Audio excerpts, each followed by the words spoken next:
বেটাক কাম এটা কৰিবলৈ পঠিয়াইছোঁ দেই। গাটো আজি মোৰ খুব বেছি ভাল নহয়, ময়ে কৰোঁ নহ'লে। আজি মই তাকে কৈছোঁ, আৰু গাটো খান্দি দিয়ে অৱশ্যে কেতিয়াবা।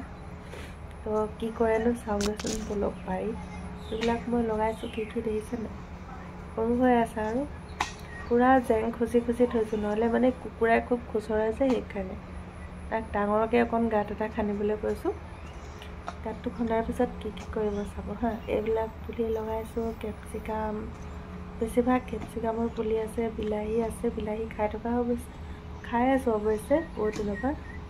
এইবিলাক ভাতকেৰেলা ইফালে নাই বাৰু, আৰু বেলেগ জেগাত আছে। তো এইবিলাক যিকোনো গুটি দি থৈছোঁ, আৰু পুলি বহুতেই কৰিছে, উঠাই ৰুব লাগিব। আৰু বাকী চিপৰাংলৈ পূৰা খান্দি আছে, গছৰ শিপাও আছে দিগদাৰো। ইয়াত কিন্তু ভৰ্তিকৈ পূৰা জাবৰ ভৰালোঁ দেই, ময়ো ভৰাই দিলোঁ জাবৰখিনি, পূৰা হেঁচি জাবৰ ভৰোৱা হ'ল।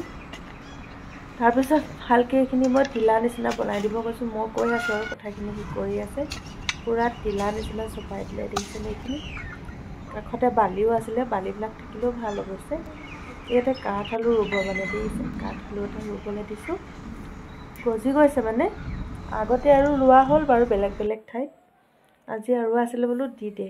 এইটো পুলি এটাও আছিলে, সেইটো ছাইডতে ৰুবলৈ দিছোঁ। এইটো খাবলৈকে থাকি গ'ল চাওকচোন, কাঠআলু।